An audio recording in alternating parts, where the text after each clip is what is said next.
बच्चों के शासक नहीं, सहायक बने। ऑडियो 6।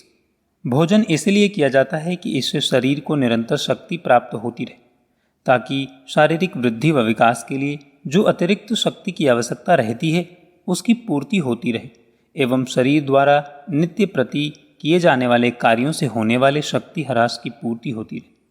अतः इस दृष्टि से जो पदार्थ उपयोगी हों उन्हें ही हमारे भोजन में सम्मिलित किया जाना चाहिए। जन्म से लेकर 7-8 माह के अंदर बच्चों के दांत निकल आते हैं व उनकी हड्डियों का विकास होना प्रारंभ हो जाता है।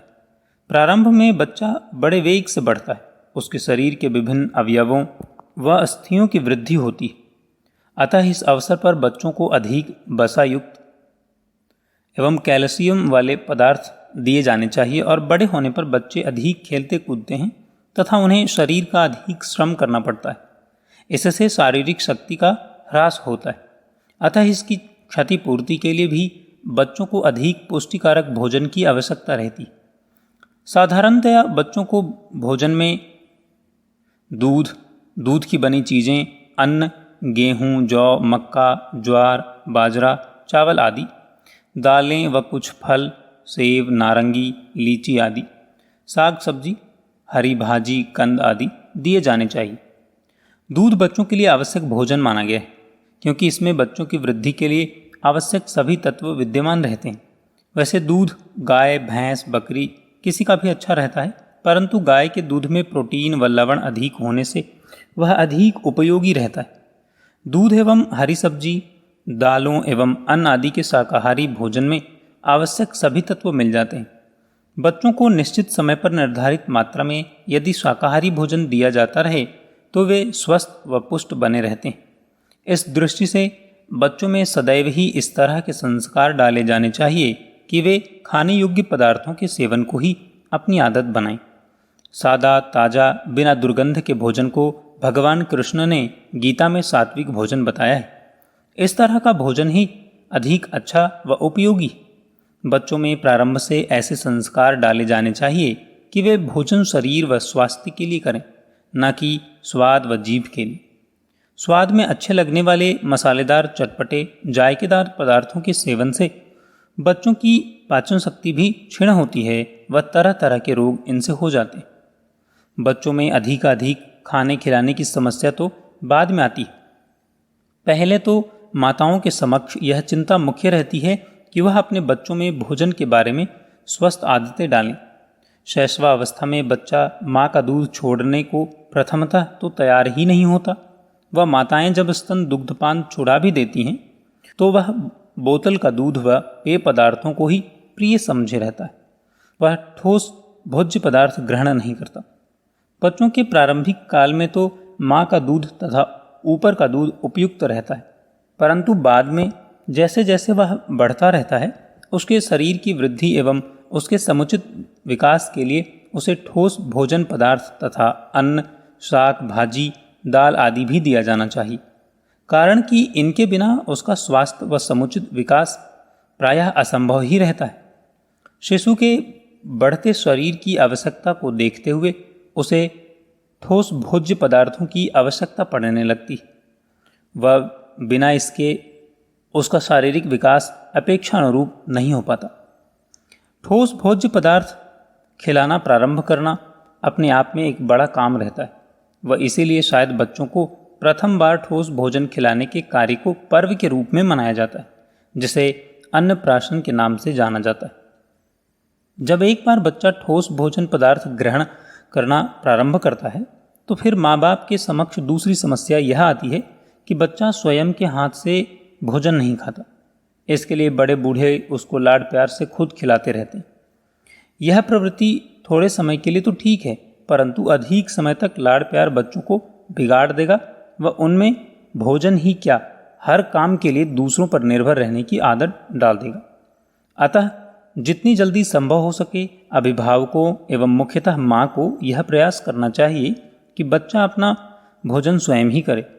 कई घर परिवारों में बच्चों को भोजन कराने खिलाने के लिए बड़ी चिचोरियाँ मिन्नतें की जाती हैं, परंतु इस तरह बड़ों का शौक व वात्सल्य चाहे पूरा होता सा उन्हें दिखे, परंतु बच्चों में ढीठता आ जाती है। फिर यह ऐसा संस्कार बन जाता है कि प्रायः हर काम के लिए खुशामद करना पड़ता।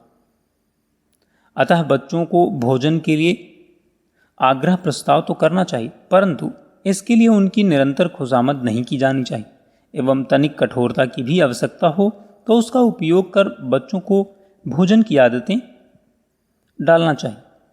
कभी कभी यह भी होता है कि कतिपय परिवारों के बच्चों में दिन में कई बार, या यूँ कहा जाए कि दिन भर खाते रहने की भी जो आदत बन जाती है वह कोई स्वस्थ आदत नहीं।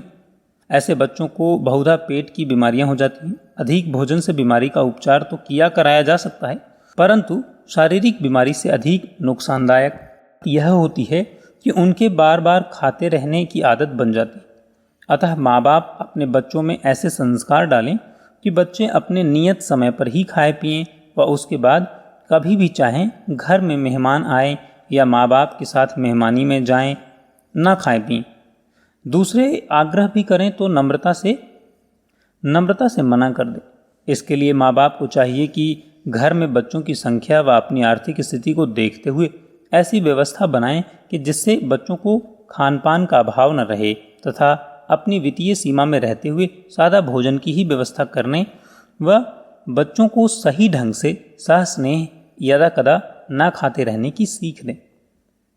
बच्चों में यह अच्छी तरह जमा दी जानी चाहिए कि भोजन सादा रहे पर पुष्टिकारक व स्वास्थ्यप्रद हो, कारण कि हम भोजन पूरे शरीर की पुष्टि के लिए करते हैं, जीव की तुष्टि के लिए नहीं। बच्चे घर की पाठशाला में। घर बच्चे की प्रारंभिक पाठशाला है जहां वह जीवन के महत्वपूर्ण पाठ सीखता है। स्कूल, कॉलेज, विद्यालयों में तो बालक का बौद्धिक विकास ही होता है। एक निश्चित पाठ्यक्रम पूरा कर देना ही इनका ध्येय होता है, जिसका जीवन में सीमित उपयोग है। लेकिन घर की पाठशाला में सीखी हुई बातें तो बालक के जीवन का अंग ही बन जाती है। वस्तुतः बालक के चरित्र, स्वभाव, उसके व्यक्तित्व की निर्माणशाला घर ही है, जबकि शालाओं में एक स्तर तक बौद्धिक विकास ही हो पाता है। जिस तरह अनुकूल जलवायु, मिट्टी एवं योग्य मालिक की देखरेख में छोटा सा पौधा बड़ा होकर फलने लगता है, उसी तरह घर के उपयुक्त वातावरण में कुशल माँ बाप के सानिध्य में रहकर बालक का स्वभाव और उसका व्यक्तित्व, चरित्र उत्कृष्ट बनता है। लेकिन घर के गंदे वातावरण में माँ बाप का पापमय जीवन बच्चों के लिए बुराइयों की ओर प्रेरित करता है। घर के वातावरण में घटने वाली सामान्य घटनाएं, अभिभावकों के व्यवहार, रहन सहन, आचरण का बच्चे के मानस पटल पर बड़ा प्रभाव पड़ता है। जिस घर का वातावरण बड़ा सौम्य, शांत और मधुर होता है, जहाँ लोगों में परस्पर प्रेम, सेवामय जीवन, सद्भावपूर्ण संबंध होंगे, वहाँ बालक के मानसिक विकास में बड़ा योग मिलता है। जहाँ बच्चों को उन्मुक्त होकर सहज जीवन बिताने दिया जाता है, जहाँ उसे सबका स्नेह मिलता है, जहाँ बालक निर्भय जीवन बिताता है, ऐसा वातावरण बालक के व्यक्तित्व का चतुर्मुखी विकास करने में बड़ा सहायक सिद्ध होता है। लेकिन उस घर में नित्य कलह, अशांति, परस्पर तनातनी, झगड़ा होता रहता है, जहाँ बालक को स्नेह शून्य, सखा विहीन जीवन बिताना पड़ता है और कठोर व्यवहार का सामना करना पड़ता है। वहाँ उसका विकास होना तो दूर, उल्टे मानसिक क्षमताएं, बौद्धिक प्रतिभा, व्यक्तित्व सब कुंठित हो जाते हैं। जो माँ बाप या अभिभावकगण परस्पर तू मैं करते रहते हैं, जिनमें परस्पर आए दिन लड़ाई झगड़े मारपीट होती रहती, जो एक दूसरे को मूर्ख एवं नीच सिद्ध करने के प्रयत्न करते रहते हैं, भद्दे आक्षेप करते हैं, उनके इस व्यवहार का बालक के कोमल मस्तिष्क पर बहुत बुरा प्रभाव पड़ता है। बच्चे का अपरिपक्व मस्तिष्क इस तरह के व्यवहार को समझ नहीं पाता। इससे उसके मन पर विपरीत प्रभाव पड़ता है, जिसके फलस्वरूप माँ बाप अथवा घर के अन्य सदस्यों के प्रति उसके मन में आदर भाव कम हो जाता है। सम्मान की भावना घट जाने से बच्चों में अश्रद्धा भी पैदा हो जाती है। श्रद्धा के बिना विश्वास स्थिर नहीं रहता। श्रद्धा और विश्वास रहित ये बच्चे माँ बाप की अवहेलना करने लगते हैं, अनुशासनहीन बन जाते हैं। यह स्थिति परिवार तक ही सीमित नहीं रहती, वरन संपूर्ण समाज की मर्यादाओं के प्रति ही ये बालक आगे चलकर आवारा और उच्छृंखल बन जाते। घर का कलह, परिवार के सदस्यों का परस्पर दुर्व्यवहार, बच्चों में अश्रद्धा, अविश्वास, अनुशासनहीनता, उच्छृंखलता आदि बुराइयों का जन्म देता है।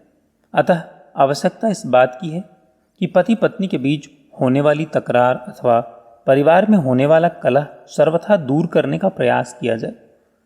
यदि कुछ इस तरह की बात भी हो जाए तो बच्चों के सामने उसे ना आने दें। जिस तरह किसी मेहमान के सामने अपने घर की लड़ाई को छिपा लिया जाता है, उसी तरह बच्चों के समक्ष भी ऐसा ही करना चाहिए।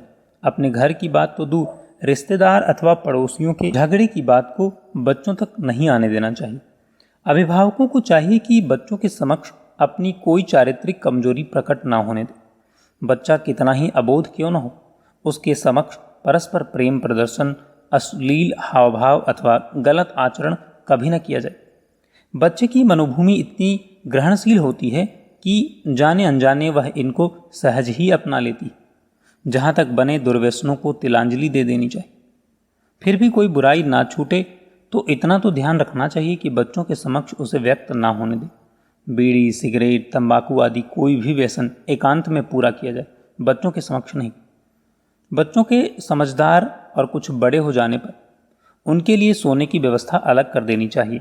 समझदार बच्चों को एक ही कमरे में लेकर ना सोया जाए, क्योंकि पति पत्नी के गुह्य संबंधों का बच्चों पर बुरा प्रभाव पड़ता है। इसके साथ साथ बच्चों को नंगा नहीं रखना चाहिए। इससे आज समय में ही बच्चों में यौन भावनाएं जागृत हो जाती हैं, जो उन्हें कई बुराइयों की ओर प्रवृत्त कर देती। अभिभावकों, माता पिताओं को चाहिए कि बच्चों की विधिवत दिनचर्या बनाकर उसके अनुसार उन्हें चलाने की व्यवस्था करें। बच्चों के खाने पीने, सोने, पढ़ने, खेलने आदि का समय नियत कर देना चाहिए। लेकिन इसके साथ ही अभिभावकों का स्वयं का जीवन भी व्यवस्थित, नियमित होना चाहिए। उनका आदर्श ही बच्चों को नियमित जीवन बिताने के लिए प्रेरणादायी होगा। बच्चे अपने नियमित कार्यक्रम में गफलत करें तो उसे टोक कर नियमानुसार जीवन बिताने को कहना चाहिए। लेकिन सोने के समय पढ़ने अथवा खेलने के समय घर का काम करने की आज्ञा देने की भूल नहीं करनी चाहिए। बच्चे को उसकी नियम अवस्था के अनुसार चलने देना चाहिए। यदि कोई आवश्यक काम ही आ पड़े तो बात दूसरी है, अन्यथा बच्चों के कार्यक्रम में यथासंभव व्यवधान पैदा नहीं करना चाहिए। किसी तरह के भय, अंधविश्वास या गलत धारणा का आश्रय लेकर बच्चों को निर्देश नहीं देना चाहिए, भले ही वह उनके हित में ही क्यों न हो। भूत, चुड़ैल, कीड़े मकोड़े या हवा का भय बच्चों को नहीं दिखाना चाहिए। बचपन में जमी हुई भय की भावना जीवन भर नहीं निकल पाती। बचपन के समय अवचेतन मन में समाया हुआ इस तरह का भय तगड़े, तंदुरुस्त, मोटे ताजे व्यक्तियों को भी अंधेरे में, एकांत में कोई छोटा मोटा जानवर देख लेने पर परेशान करता है। स्वयं अभिभावकों को भी इस तरह के भय प्रदर्शन से बच्चों के समक्ष बचना चाहिए। माता पिता या अभिभावकों की भावनाओं का, उनके व्यवहार का भी बच्चों के जीवन पर बड़ा असर पड़ता है। वस्तुतः घर की पाठशाला में अभिभावकों का जीवन ही बच्चों की प्रथम पुस्तक होती है। बच्चों के साथ ही नहीं, माँ बाप दूसरों के साथ कैसा व्यवहार करते हैं, इसका बालक के मन पर भारी प्रभाव पड़ता है। इस संबंध में एक घटना बड़ी महत्वपूर्ण है। एक धनी व्यक्ति लेन देन के मामले में एक गरीब व्यक्ति को बड़ी गालियां दे रहा था। उसने उसे नौकरों से पिटवाया और धक्के देकर निकाल दिया।